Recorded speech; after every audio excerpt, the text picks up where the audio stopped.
जैसे जैसे क्रम शुरू हुआ मानस का, सबकी वंदना की मानस में गोस्वामी जी ने। देवी देवताओं की, गणेश जी की वंदना की, मंगला नाम चक्रतारो वंदे वाणी विनायक, सबकी वंदना की। एक बड़ी विशेष वंदना गोस्वामी जी ने मानस में करी है, जो प्रायः देखने को नहीं मिलती। सब देवी देवताओं की वंदना की, शंकर भगवान की वंदना की, भवानी शंकर वंदे श्रद्धा विश्वास रूपिणो, सबकी वंदना की।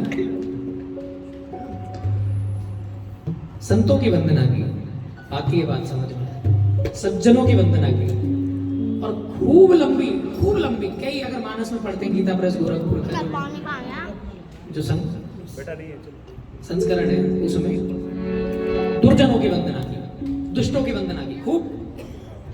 या सभी मानस प्रेमी हैं, गोस्वामी जी ने खूब दुष्टों की वंदना की। क्यों की? मैं इसीलिए कह रहा हूं, एक एक सूत्र समझने वाला है, एक एक सूत्र। उस स्तर पे होने के बाद मानस में गोस्वामी जी दुष्टों की वंदना करते हैं।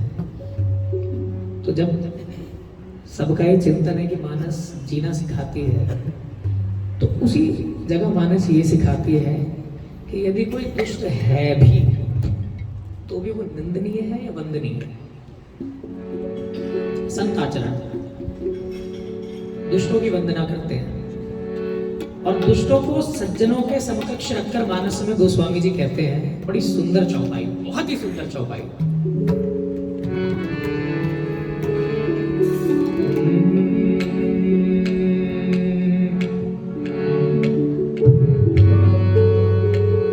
बिछुरत एक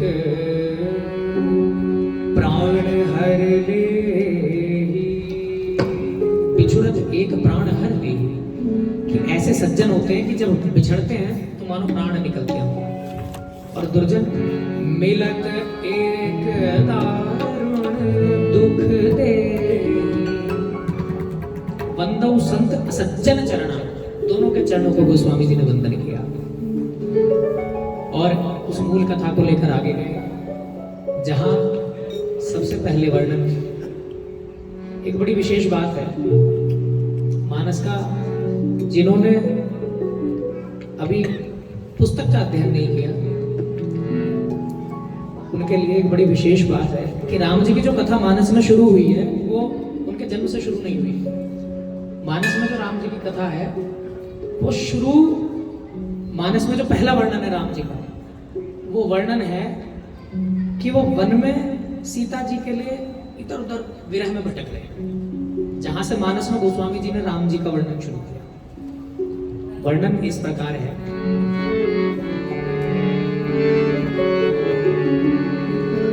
कि एक बार भगवान शंकर और मां सती, पार्वती मैया नहीं, मां सती, अगस्त मुनि के आश्रम गए। और अगस्त मुनि के आश्रम जाकर नासिक में जहां कुंभ लगा हुआ था, ऐसा वर्णन है, शंकर भगवान ने अगस्त मुनि से प्रार्थना की कि प्रभु आप मुझे वो परम कल्याणकारी, परम रसदायिनी श्री राम की कथा सुनाए। ऐसा शंकर भगवान ने कहा अगस्त मुनि से। अगस्त मुनि ने बड़ी कृपा की, श्री राम नाम की चर्चा शंकर भगवान से की। मां सती के मन में एक संशय है कि महादेव तो त्रिपुरारी हैं, तीनों लोगों का पालन करने वाले हैं, ये न जाने किन राम का नाम लिए करते हैं। हमेशा जब देखो भोले बाबा, जब देखो सच्चिदानंद स्वरूप में उन्हीं को पुकारते हैं।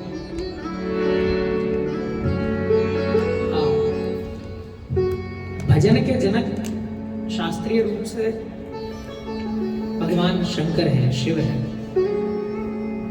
भजन और कीर्तन में एक मूल अंतर है, शास्त्रीय अंतर है भजन और कीर्तन में, कि जो चित्त में चल रहा है अंदर नित्य, वो भजन है। उसी का ही जब बाह्य रूप आवेग के साथ है, जो खूब किया जाए वो कीर्तन। भजन का ही बाह्य रूप कीर्तन। तो जो भजन के शास्त्रीय रूप से जनक माने शंकर त्रिपुरारी, जो सदा उनको जपते, एक बार बिना साज बात बड़े भाव से जपे, बड़े भाव से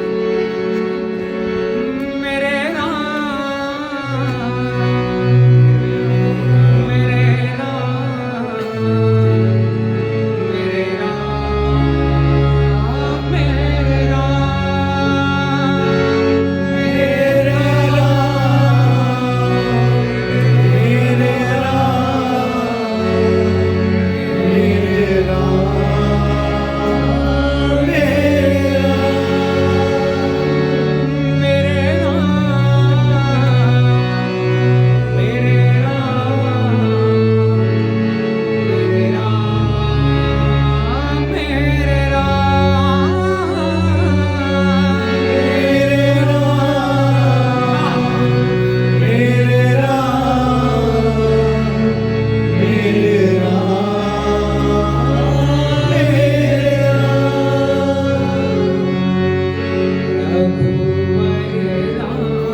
चौपाइयां विशेष रूप से मानस में से लिखी है,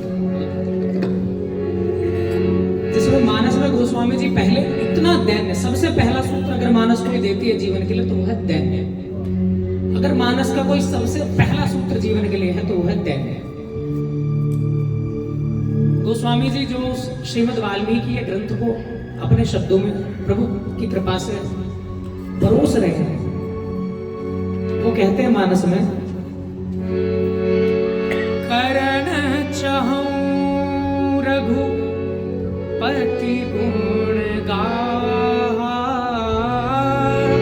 करण चाहूं रघुपति गुण गाहा।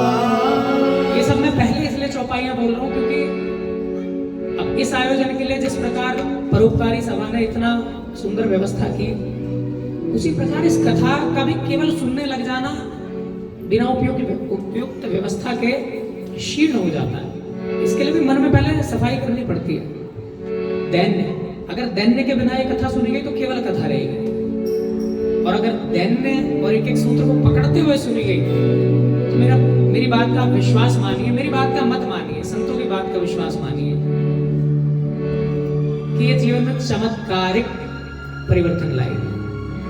तुलसीदास जी जैसी स्थिति का व्यक्ति कहता है, करण चाहूं रघुपति गुण गाहा, करण चाहूं रघुपति गुण गाहा। कि मैं करना चाहता हूं रघुपति का गुणगान, उनकी गाथा को अब गाने लगा हूं, लेकिन मोमति थोरी चरित अवगाहा, मोमति थोरी चरित अवगाहा। करण चाहूं रघुपति गुण गाहा, मोमति थोरी चरित अवगाहा। चरित तो बहुत बहुत विशाल विस्तृत है, लेकिन मेरी मति थोड़ी है। तुलसीदास जी कहते हैं, कि मेरी मति इतनी छोटी है कि उस चरित्र को कहने योग्य नहीं, लेकिन उनकी कृपा से सूझ न एको अंग उपाऊ। ये मेरा प्रयास रहेगा कि ये पत्रक जो चाहे उन तक कल के जो चौपाइयां रहे वो वितरित हो, कि और कोई उपाय नहीं सूझता उनकी कृपा के बिना। इसीलिए बस उनके नाम के सहारे मैं इस कथा को गाने जा रहा हूँ। और तुलसीदास जी ने ऐसा वर्णन किया कि अगस्त मुनि के आश्रम में जब शंकर भगवान और माँ पार्वती पहुंचे और सती मैया पहुंचे, और सती मैया ने जब शंकर भगवान को उनके नाम के गुणगान की कृपा पात्र बनते शंकर भगवान को देखा तो बाहर आकर शंकर भगवान से कहा कि आप किनका नाम जपते हैं सदैव, वो कौन राम है? और शंकर भगवान ने बहु प्रकार मैया को समझाया,